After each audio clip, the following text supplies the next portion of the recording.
Deer বন্ধুরা, আজকে আমি ম্যানগ্রোভ নিয়ে ছোট্ট আলোচনা করব। ম্যানগ্রোভ ফরেস্ট বা ম্যানগ্রোভ ট্রি। তো ম্যানগ্রোভ ফরেস্ট বা ম্যানগ্রোভ ট্রি কেন গুরুত্বপূর্ণ বা ইম্পর্টেন্ট আমরা আলোচনা করব। আপনারা খবরে বা বিভিন্ন নিউজ মিডিয়া বা বিভিন্ন সায়েন্টিফিক পেপার, জার্নাল বা বুকসে ম্যানগ্রোভ নিয়ে প্রায়ই আলোচনা করতে শুনে থাকতে পারেন। কারণ রিসেন্টলি ম্যানগ্রোভ নিয়ে নানা রকম আলোচনা করা হচ্ছে। এ কারণেই, কারণ ম্যানগ্রোভ খুবই ইম্পোর্টেন্ট একটা ট্রি। তো ম্যানগ্রোভ কেন ইম্পোর্টেন্ট ট্রি, এর কি স্পেশালিটিস আছে, কি বিশেষত্ব আছে, আজকে আমি সংক্ষিপ্ত ৪-৫ মিনিটের সেটা আমি তুলে ধরবো।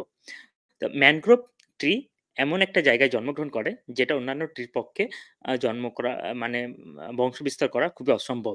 তাহলে এইজন্য ম্যানগ্রোভ ট্রিকে নানা রকম অ্যাডাপটিভ ফিচার্স অ্যাকসেপ্ট করতে হয়েছে বা অ্যাডাপটিভ ফিচার্স গ্রহণ করতে হয়েছে। তো নরমালি ম্যানগ্রোভ ট্রি কোথায় জন্মগ্রহণ করে?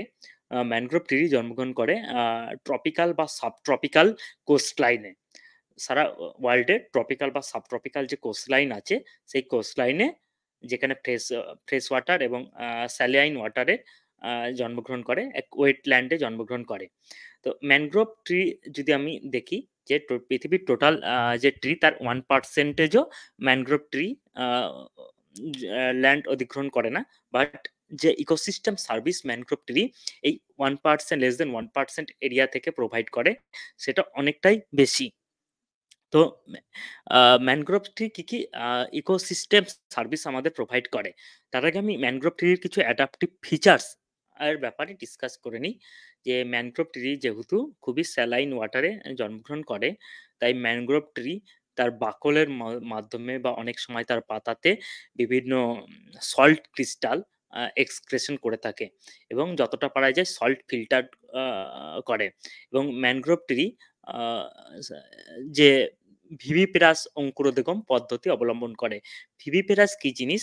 যে বেশিরভাগ উদ্ভিদ যেটা কি করে না, যেটা তাদের ফল, ফল যখন পরিপক্ক হয়ে যায়, মাটিতে পড়ে যায় এবং তার মধ্যে বীজ থাকে এবং বীজ যখন মাটিতে নিউট্রিয়েন্ট এর সমৃদ্ধি আসে, তখন সেই নিউট্রিয়েন্ট সমৃদ্ধ মাটি থেকে জলের উপস্থিতিতে অঙ্কুরোদ্গম ঘটায়।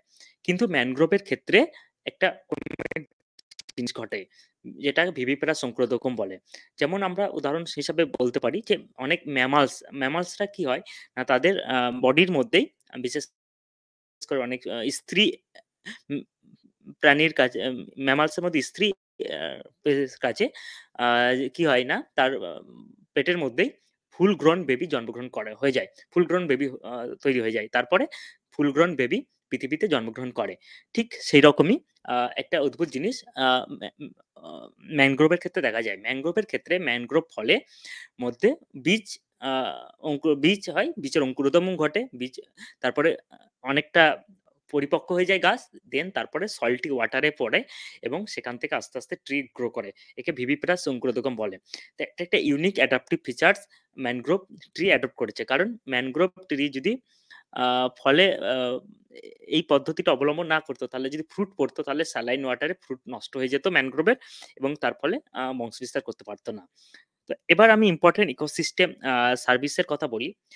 ১ম এ বলি কার্বন সিকুয়েস্ট্রেশন এর কথা। Carbon capture. তো অন্যান্য উদ্ভিদের তুলনায় mangrove tree almost ৩ times more carbon capture করতে পারে। রিসার্চে দেখা গিয়েছে যে একটা mangrove tree 20 years almost 1 ton carbon dioxide sequestration করে থাকে। তার বিভিন্ন মূল্যে বা করলে বা শাখায়, এবং এটা অনেক সময় ব্লু কার্বন হিসেবে কাজ করে। কারণ আমরা জানি যে অনেকটা ল্যান্ডের মধ্যে যে গাছগুলো জন্মগ্রহণ করে তারা কার্বন সিকুয়েস্ট্রেশন করে। বাট আমরা ভবিষ্যতে যখন তাকে কেটে ফেলি, তাকে জ্বালানি হিসেবে ইউজ করি বা ফার্নিচার হিসেবে ইউজ করি, অনেক সময় সেটা পচে গেলেও কার্বন ডাই অক্সাইড সেটা এনভায়রনমেন্ট এ রিলিজ হয়ে যায়। তাহলে এটা অনেকটা ইফেক্টিভ পদ্ধতি নয় কার্বন স্টোরেজের।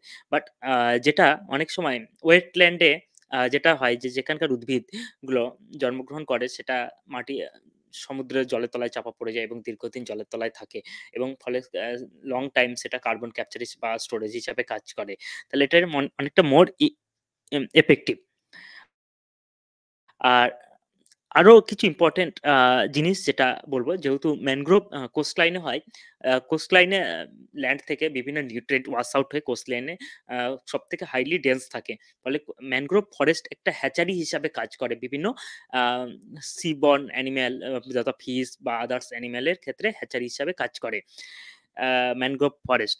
আর ম্যানগ্রোভ ফরেস্ট আরেকটা কি ইম্পোর্টেন্ট ইকোসিস্টেম সার্ভিস প্রোভাইড করে না, এটা সি ওয়েভ, বিশেষ করে সুনামির সময় বা সাইক্লোনের সময়, এটা সি ওয়েভ যখন সাইক্লোন ধেয়ে আসে, তখন এটা মেক্সিমাম একটা আ সাইক্লোনের যে ফোর্সটাকে এটাকে অ্যাবজর্ব করে নেয়, স্ট্রেংথটাকে অ্যাবজর্ব করে নেয়। ফলে যে উপকূলবর্তী শহর বা জনবসতি থাকে, হিউম্যান সেটেলমেন্ট থাকে, সেখানে তার ইফেক্টটা অনেকটা কম থাকে। এটা একটা important ecosystem service mangrove tree provide করে থাকে। তো mangrove tree enormous ecosystem service provide করে থাকে।